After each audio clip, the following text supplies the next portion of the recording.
Donc, il les a écartés d'office. Mais regardons alors qui il a retenu.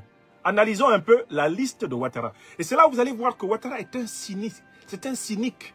C'est quelqu'un qui a tellement de haine et de méchanceté. Regardons sa soi-disant liste qu'il a fait lire par l'autre présidente accroupie, magistrate accroupie et éhontée, qui fait office soi-disant de présidente du Conseil constitutionnel. Elle ne sert à rien. C'est vraiment une femme indigne, complètement indigne, inutile, useless woman, celle qui a parlé là. Bon, regardons qui il retient. Jean-Louis Billon. Jean-Louis Billon est un homme d'affaires prospère de Côte d'Ivoire, d'extraction franco-ivoirienne, je crois légèrement métissé d'ailleurs, comme on le sent par son nom. Jean-Louis Billon a perdu les élections internes du PDCRDA. Il a été battu en interne par Tidiane Thiam. Il n'a pas été capable de convaincre la base du PDCRDA d'être son candidat. Alassane Ouattara le soutient parce qu'il veut diviser le PDCRDA. Il veut diviser l'électorat du PDCRDA. Bref, il veut justifier sa victoire déjà préparée d'avance, lui Ouattara, par le fait que le PDCI n'aurait pas été rassemblé. Vous savez, si le PDCI était rassemblé derrière un candidat, je comprendrais. Mais vous savez, s'ils sont divisés, les partisans de Tidiane Thiam n'ont pas voté. Les menus partisans qui ont voté pour Billon, mais ils ne peuvent pas me battre, Billon, de toutes les façons. Il n'a pas tout le PDCI avec lui. Bédier, d'ailleurs, j'étais passé avant Bédier. Il avait eu 26%, j'avais eu 32% en 2010. Là, maintenant, ce n'est pas Tidiane qui va rassembler tout le monde, puisque Billon lui a pris une partie. Même si Billon pouvait faire un miracle, peut-être qu'il va avoir 10%. Voilà le calcul de Ouattara. Donc, Billon a été validé parce que Billon permet de saboter la lutte du PDCRDA pour la souveraineté démocratique du pays. On prend le deuxième nom. Awa Don Melo. Qui est Awa Don Melo? Mais Awa Don Melo, c'est un ancien vice-président du PPACI, ancien membre du FPI. C'est quelqu'un qui, a à peine 2 mois, était encore le vice-président du Parti des peuples africains de Côte d'Ivoire de Laurent Gbagbo. Pourquoi Ouattara valide-t-il la candidature de Don Melo? C'est pour diviser le PPACI. Et dire que il y a eu un candidat du PPACI, mais vous savez, il n'est pas populaire. Hein? Vous savez, finalement, bon, il a essayé de faire du mieux qu'il peut, mais il ne peut pas être aussi bon que Laurent Gbagbo. Gbagbo m'avait dévancé au premier tour, mais Billon, vous comprendrez qu'il est 5%. Mais au moins, il est représentatif du PPACI. Le PPACI ne peut pas dire que je l'ai exclu. Vous avez compris pourquoi il a validé Billon? Il valide Billon pour saboter le PPACI. Il valide Billon pour se moquer du président Laurent Gbagbo, comme il valide Awa Don Melo pour se moquer du président Laurent Gbagbo, comme il a validé Billon pour se moquer de Tidiane Thiam. Parce qu'en fait, ils sont tous des faire-valoir. Pour que Ouattara dise, ils ne m'ont pas battu, ils ne peuvent pas me battre. Tout le monde le sait. Mais qui est le meilleur parmi les candidats? C'est Ado. Ado ne peut pas être battu par Billon quand même. Si Bédier ne m'a pas battu, ce n'est pas Billon qui va me battre. Il prend Awa Don Melo. Mais. Awa Don Melo, il a beau dire, bon, c'était radical, hein, c'est un homme de gauche, mais il ne peut pas me battre. Tout le monde comprendra que je l'ai battu. On continue. Simone et Yves Babou. Je voudrais dire à notre sœur aînée, Simone et Yves Babou, que je suis déçu de son attitude. Parce qu'en fait, Alassane Ouattara, là, il entre dans les problèmes matrimoniaux des Babou, à travers ce choix. Ouattara est tellement cynique qu'il entre dans la vie privée des Babou. Il choisit Simone parce qu'il sait que Madame Simone Gbagbo est porteuse d'une blessure dans sa chair. À savoir que Nadi Gbagbo actuelle, l'épouse de Gbagbo actuellement, Nadiani Bamba d'origine, devenue Madame Gbagbo, a pris le mari de Simone. Comme Simone n'a pas pu reprendre son mari, Ouattara donne à Simone l'occasion de se venger de Gbagbo en étant candidate. Tout en sachant que Simone ne peut pas battre Ouattara. Et que Ouattara peut toujours dire, elle a beau s'appeler Simone et Yves Babou, mais elle ne peut pas me battre quand même, il ne faut pas exagérer. Non, elle n'a pas la popularité de son mari. Mais elle représente quand même les Babou. Hein. Mais Babou ne peut pas dire que je n'ai pas laissé sa famille, c'est quand même son ancienne femme. Elle porte d'ailleurs son nom. Il y aura un Babou dans l'élection. Est-ce que vous voyez à quel point le monsieur est mauvais? Il entre dans un problème de couple à travers cette candidature. Il valide Simone, alors que ce qu'il reproche à Babou, et en vertu de quoi il a éliminé Babou, il peut le reprocher à Simone. Parce que qui était le bras droit de Laurent Gbagbo pendant la crise de 2010-2011? Qui était avec lui et avec la Bible en train de prier pour dire que l'Éternel des armées va venir et que l'armée de Ouattara, l'ONU, la France seront vaincus? Qui était là? Qui était au cœur de la résistance? Mieux que Simone Gbagbo. Simone Gbagbo est comptable de tout le bilan du régime Gbagbo. On ne peut pas dire à Laurent Gbagbo, oh, c'est vous qui avez... Vous êtes exclu de l'élection et puis Simone est incluse. Parce que c'est pas simplement l'ancienne femme de Laurent Gbagbo. C'est une femme politique. Et le bilan du FPI comme parti de pouvoir, on ne peut pas séparer Simone Gbagbo de ce bilan. Le bilan de Laurent Gbagbo, président de la République, c'est le bilan de Simone. Parce que Simone était non pas simplement son épouse au sens privé du terme, mais elle est sa camarade politique et son bras droit principal. Donc vous voyez très bien ce que Ouattara fait. Il amène en politique un problème familial privé. Il choisit l'ex-femme de Gbagbo, d'abord pour régler, pour faciliter le règlement de compte entre Simone Gbagbo et Laurent Gbagbo. Parce que Simone Gbagbo, elle n'a pas arrêté de se plaindre. Rendez-moi mon mari. Comme on ne lui a pas rendu son mari, la voilà donc maintenant utilisée par Alassane Dramane Ouattara pour assouvir sa vengeance contre sa rivale. La voilà donc se retrouvant servir un plan contre le peuple ivoirien. Vous voyez à quel point Ouattara est mauvais? Ouattara entre dans ton couple. Il entre dans ta vie matrimoniale pour faire sa politique dedans. Il vient faire sa politique dans ton lit. Ouattara avait envoyé des gens en Léké pour chasser le président Henri Konan Bédié dans sa chambre à coucher, où ils l'ont trouvé et l'ont menacé de... Il a allumé un cigare, il a dit, ce que vous voulez faire, faites-le. Je ne sors pas. Ouattara entre là, dans le lit de Laurent Gbagbo. Alassane Ouattara vient se mêler des problèmes matrimoniaux des Gbagbo. Il prend le nom de Gbagbo, il traîne ça pour amener ça dans l'élection, en sachant bien que Laurent Gbagbo, lui, il est exclu. Mais il maintient Simone Veil. Ça, c'est pour chauffer le cœur, chauffer le rognon de Gbagbo. C'est aussi, bien sûr, pour chauffer le rognon de Nadi Gbagbo, de naissance Nadiani Bamba, l'épouse actuelle du président Laurent Gbagbo. Et le but est vraiment de mélanger tout le monde. Ça, c'est Ouattara. Ça, c'est Ouattara. C'est Ouattara. Vous voyez, Alassane Ouattara est un démon à forme humaine. Un démon d'allure humaine. De l'humanité, Ouattara n'a que l'allure. C'est-à-dire une certaine apparence. Mais au fond, c'est un démon. Quand vous le regardez très bien, là, vous voyez bien ses cornes. C'est un individu cornu. Voilà pour Simone Veil Gbagbo. Madame Gbagbo, notre sœur aînée, de la génération même de vraiment notre doyenne. Elle sait très bien qu'elle ne peut pas être déclarée vainqueur de cette élection. Elle y va pour régler des comptes personnels. Avec son ex-mari et avec sa rivale. Ça s'appelle candidature et règlement de compte matrimonial. C'est une candidature de crise matrimoniale. C'est honteux. Quand on est une femme politique, une femme d'État, on doit se placer au-dessus des considérations privées lorsque ce qui est en jeu, c'est la nation. Et c'est le lieu ici de saluer le président Aimé Henri Konan Bédié, de lui rendre un hommage mérité. Car en 2020, quand il a vu que les autres candidats légitimes de l'opposition, dont Guillaume Kibafori Soro par exemple, étaient exclus de l'élection, le président Bédié a refusé d'y participer. Il a dit, je ne vais pas cautionner une mascarade électorale. Le président Bédié a refusé, a retiré sa candidature. Si Mme Simone Veil Gbagbo, Awa Don Melo ou Jean-Louis Billon avaient le sens de l'État, le sens de la nation ivoirienne, ils se retireraient de la course à l'élection présidentielle.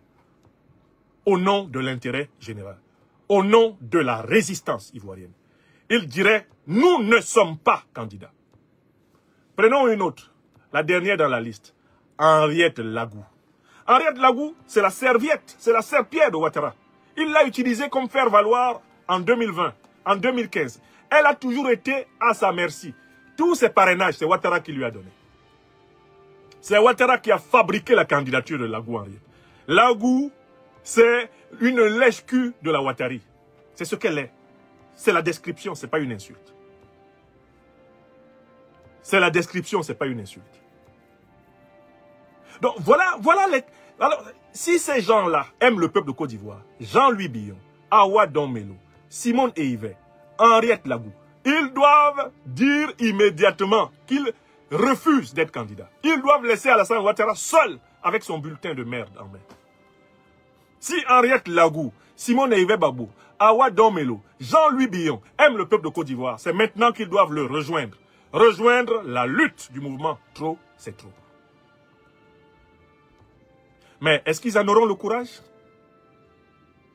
Est-ce que Henriette Lagou, là, avec sa manière de laper les moindres morceaux de viande que Ouattara lui jette et les os que Ouattara lui jette de sa table, est-ce que celle-là va avoir le courage de laisser le peuple ivoirien lutter et d'enlever son estomac sans fond sur la route du peuple ivoirien? Quand on regarde Madame Simone Babou, est-ce qu'elle peut apaiser son cœur, laisser cette affaire matrimoniale de « on m'a arraché mon mari » et rejoindre le mouvement Trop c'est trop pour combattre avec le peuple de Côte d'Ivoire, qu'elle ne devrait jamais contourner et laisser. Elle sait très bien que Ouattara ne proclamera jamais, ne laissera jamais qu'on dise Simone Babou a gagné. Jamais. Elle le sait. Et elle-même sait que son parti politique n'a pas une envergure nationale. Le mouvement des générations capables. En vérité, elle le sait. Elle sait aussi que les partisans du président Laurent Gbagbo ne vont pas transférer mécaniquement leur voix à son ex-femme. Parce que eux, ils considèrent le fait même qu'elle soit candidate, alors que lui, on l'exclut, comme une trahison idéologique suprême. Madame Gbagbo devrait retirer sa candidature. Mais elle avait déjà prévenu, dans une interview sur France 24, qu'elle espère que si elle est candidate, son ancien époux la soutiendrait. C'est là que j'ai compris que c'est Ouattara qui était derrière elle, c'est Ouattara qui la poussait. Elle a toujours une manière de caresser un peu Ouattara, tout en disant des vérités. Maintenant, tout éclate en plein jour. Elle nous déçoit. Madame Simone et Yves Babou nous déçoit. Mais il n'est jamais trop tard. Elle qui a parfois des révélations fulgurantes du Tout-Puissant, elle peut sortir demain matin et tenir le seul langage qui est attendu d'elle. Je retire ma candidature parce que cette élection ne mérite pas ma caution. Je rejoins le combat du mouvement Trop c'est trop. Si elle le fait, je viendrai ici faire une conférence en son honneur. Pour lui dire merci. Et lui dire, Yako, les douleurs privées, tu les as avalées pour soutenir ton peuple. Comme a su le faire le président Aimé Henri Konan Bédié. Awa Domelo, qui se positionne comme le partisan du monde multipolaire, l'idéologue communiste, le matérialiste historique, il a un petit problème persistant. C'est que je ne sais pas quel est le rêve qu'il a eu dans sa tête à lui. Je ne sais pas si c'est un guérisseur ou un sorcier qui lui a dit que quelque part, par miracle, lui, il peut gagner l'élection présidentielle en Côte d'Ivoire. Mais, mon cher frère Awa Domelo, quelle est l'ampleur de votre impact pour gagner une élection présidentielle en Côte d'Ivoire? Si ce n'est l'idée que les partisans de Laurent Gbagbo vont se déporter vers vous. Moi, quand je connais les partisans de Laurent Gbagbo, je ne les vois pas se déporter sur quelqu'un. Je ne vois pas les partisans de Laurent Gbagbo se déporter sur quelqu'un. Je ne vois même pas Laurent Gbagbo se tenir devant ses partisans en disant « Votez Awa Domelo ou bien votez ». Il va y avoir désobéissance. Et Ouattara va même en profiter pour dire « Ils n'ont pas suivi le mot d'ordre de Gbagbo ». Je ne vois pas Laurent Gbagbo se tenir devant les gens du PPACI et dire « Votez Awa Domelo ». Parce qu'au moment où une lutte qui rassemble largement l'opposition ivoirienne est possible, Awa Domelo fait faux bond.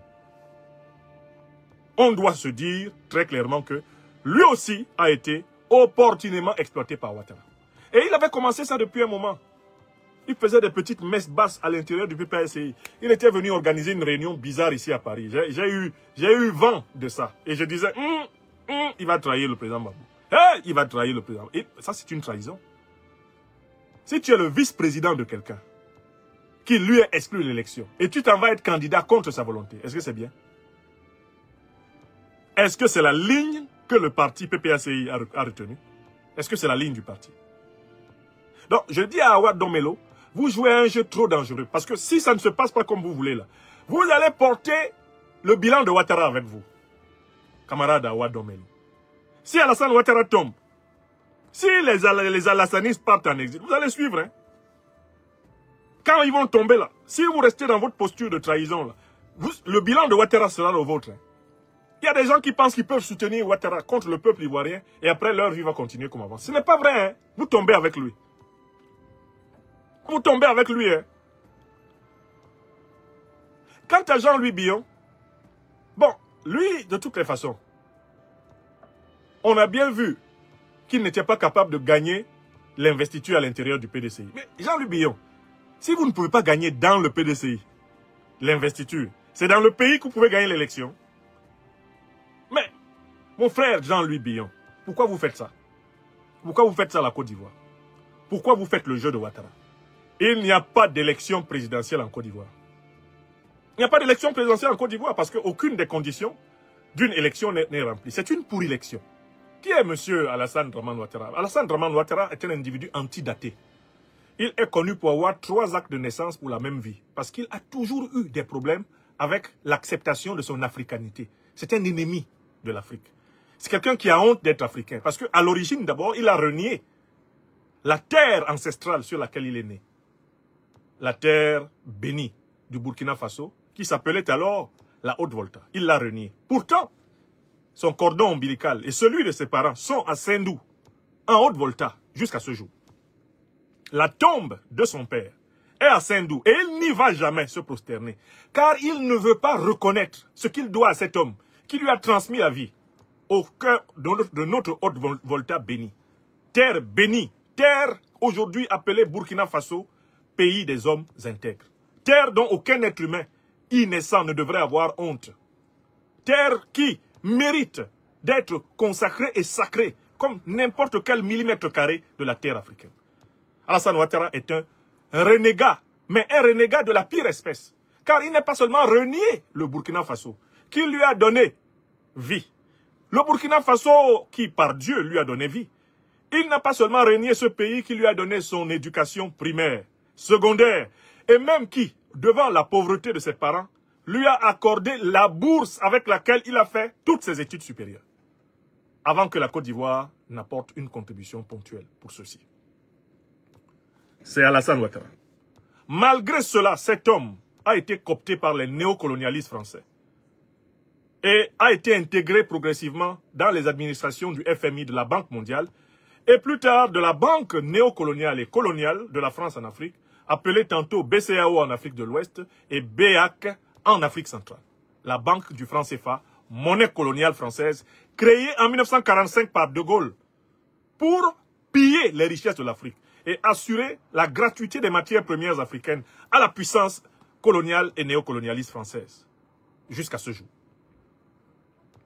Ouattara est un pur produit d'une triple trahison. Trahison envers lui-même et ses racines. Trahison envers son pays d'origine. Trahison envers l'Afrique. Triple trahison. À laquelle il ajoute depuis un certain moment une trahison envers le peuple de Côte d'Ivoire qui a été bienfaisant et bienveillant, hospitalier envers lui. Ça, c'est un homme de la quadruple malédiction. Triple trahison et quadruple malédiction. Les mânes ancestraux du Burkina Faso ne peuvent que maudire Ouattara Dramane, qui a été l'un des agents de la déstabilisation du Burkina Faso les plus acharnés. Jusqu'il y a seulement quelques jours, il tentait encore contre le Burkina Faso. Malédiction de l'Afrique. L'Afrique dont il est un ennemi, puisqu'il a toujours été dans tous les coups fourrés contre la souveraineté monétaire, politique africaine. Allant même jusqu'à menacer les chefs d'État en leur disant de ne pas parler parce qu'on les entend jusqu'à Paris. C'est une scène publique avec Alpha Condé. Alpha, attention à ce que tu dis, hein. On t'écoute jusqu'à Paris. Il fait partie de ces lâches qui ont perdu du temps aux peuples africains parce qu'ils prenaient leurs ordres chez les dirigeants français. C'est un traître, l'Afrique. Et on sait que c'est l'un des plus grands saboteurs du projet de création d'une monnaie africaine de l'Ouest indépendante.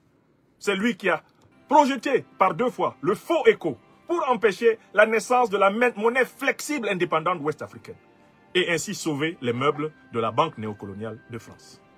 Ouattara Dramane, c'est ce qu'il est. Cet homme-là, je continue à le décrire.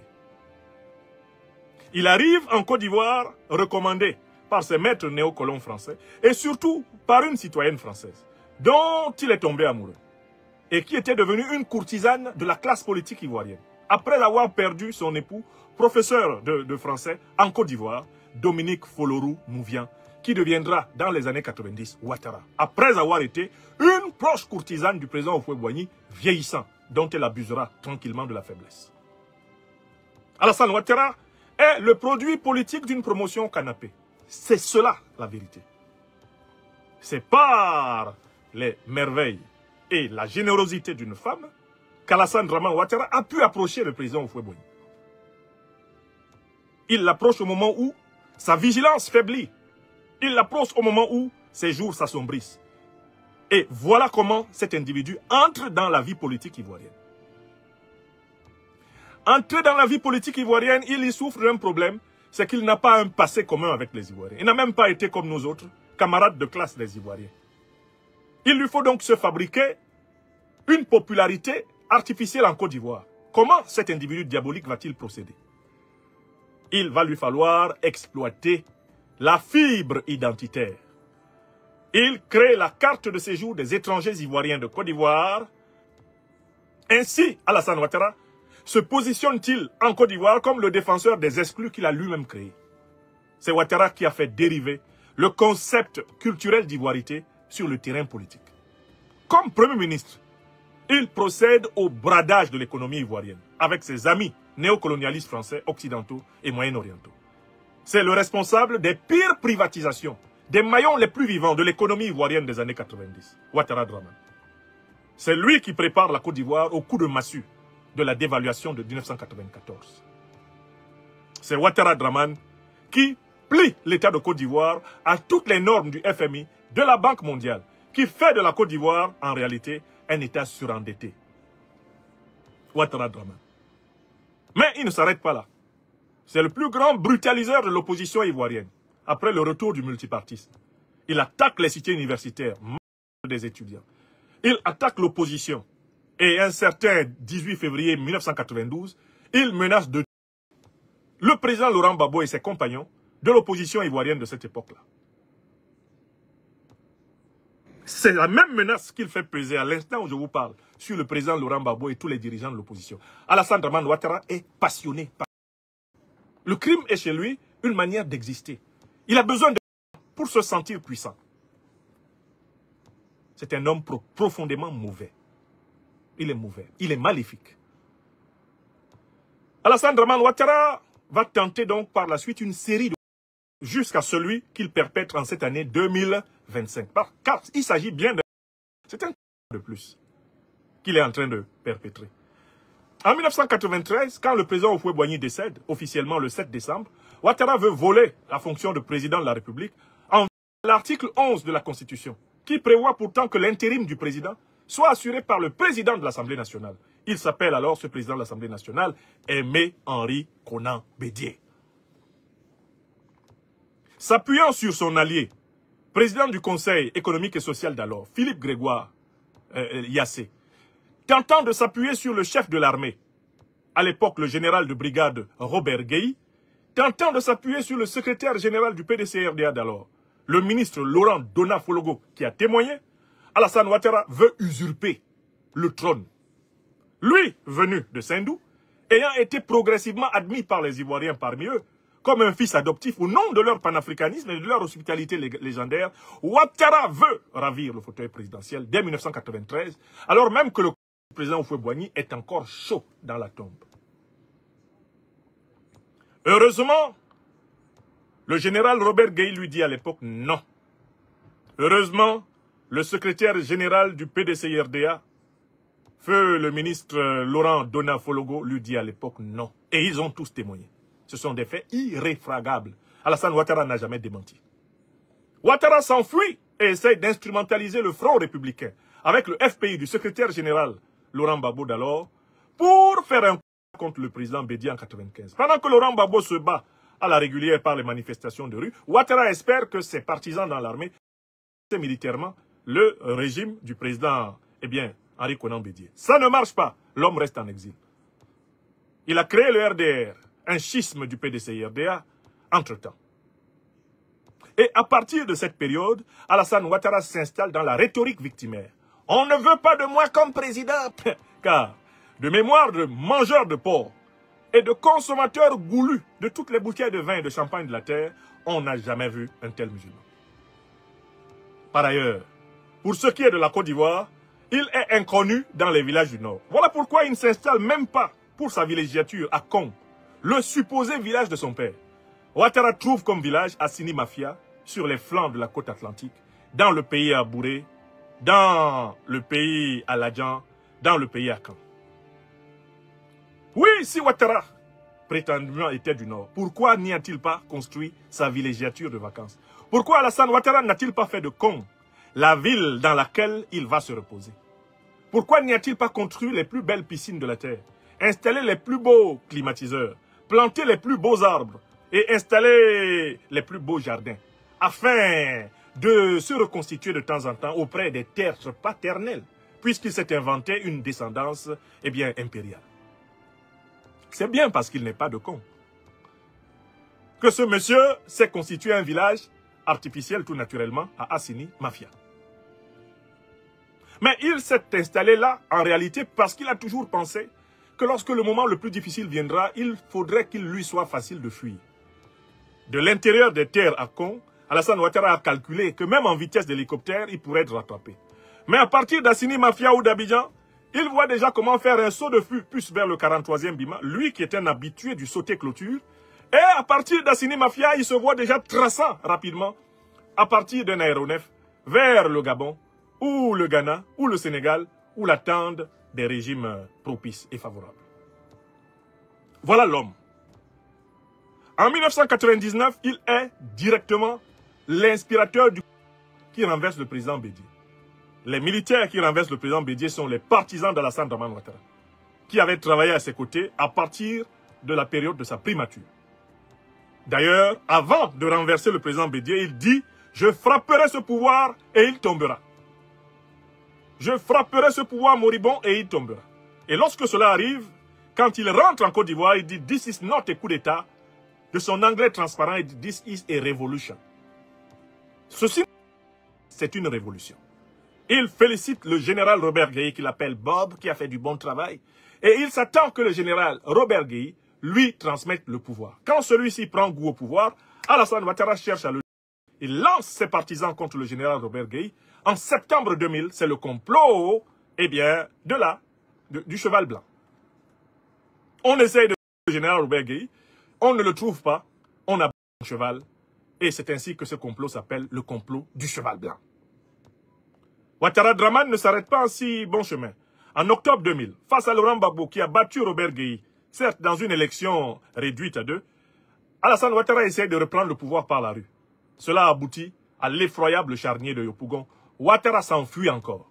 Le 6-7 janvier 2001, ce sont ses partisans qui, à partir du Burkina Faso, lancent la tentative dite de la mercenaire noire, coordonnée opérationnellement sur le terrain par un certain sergent Ibrahim Koulibaly. Celui-ci échoue, bat en retraite au Burkina Faso, alors favorable à Alassane Dramane Ouattara en raison de ses origines dans ce pays. En septembre 2002, ce sont les partisans de Ouattara, et c'est pour Alassane Dramane Ouattara qu'on considère encore comme le patron des exclus de Côte d'Ivoire que le coup est perpétré avec commandant opérationnel Guillaume Kibafori Soro, l'ancien secrétaire général de la Fédération estudiantine et scolaire de Côte d'Ivoire, qui depuis lors a reconnu. On l'a fait pour Ouattara. On l'a fait parce qu'on pensait qu'il représentait ceux qui se sentaient exclus. Mais aujourd'hui, nous regrettons, point pour point, de l'avoir aidé. Regardez la monnaie de singe dans laquelle il a payé le peuple de Côte d'Ivoire et en particulier tous ceux qui l'ont aidé. En 2010, Ouattara est à la manœuvre. Alors qu'il a bénéficié en 2005 d'un décret signé spécialement par le président Gbagbo pour l'autoriser à être candidat. Alassane Dramane Ouattara, qui prétend aujourd'hui être légaliste et que les décisions du Conseil constitutionnel sont insusceptibles du moindre recours, Ouattara n'accepte pas la première décision du Conseil constitutionnel qui lui dit « Vous avez perdu l'élection, laissez M. Gbagbo exercer le pouvoir ». Il entre et avec le soutien de la France et de l'ONU et de l'ancienne rébellion qui lui a permis de s'installer au pouvoir, Alassane Dramane Ouattara s'installe au pouvoir au prix d'une guerre qui coûte 3000 morts au bas mot au peuple ivoirien. On peut croire que Ouattara s'est assagi, qu'avec tout le qui a coulé, tout le qui a été versé pour qu'il arrive au pouvoir, il essaiera d'installer un règne de paix, de réconciliation, de vérité et de justice. Aucun nenni. Le goût de l'homme est irrépressible. Alassane Dramane Ouattara continue à matraquer l'opposition. Il remplit les prisons ivoiriennes des partisans du président Babou. Quand le président Guillaume Kibafori Soro, qui a été son premier ministre, et par la suite son président de l'Assemblée nationale, lui demande solennellement, à travers notamment le discours du 3 avril 2017, j'étais à Abidjan, le jour de ce discours, d'ouvrir les prisons, de libérer cette partie de la Côte d'Ivoire qui a été abandonnée, qui a été piétinée, qui a été méprisée et humiliée. Alassane Ouattara fait inscrire Guillaume Soro parmi ses ennemis et se met à le faire combattre de l'intérieur et à essayer de la... Ce qui conduit à sa démission du 8 février 2019 de l'Assemblée nationale de Côte d'Ivoire, de la tête de l'Assemblée nationale de Côte d'Ivoire. Alassane Ouattara, en 2020, perpètre dans ces conditions un nouveau constitutionnel. Car la constitution de 2016 est très claire. Et Ouattara a battu campagne et a avoué. Et ses ministres, Cissé Bakongo, le ministre de la Justice, Sansan Kambile, sont passés devant les Ivoiriens. L'un s'exprimant même devant l'Assemblée nationale pour dire qu'il n'y a aucune façon pour qui que ce soit de faire plus de 2 mandats à la tête de la Côte d'Ivoire.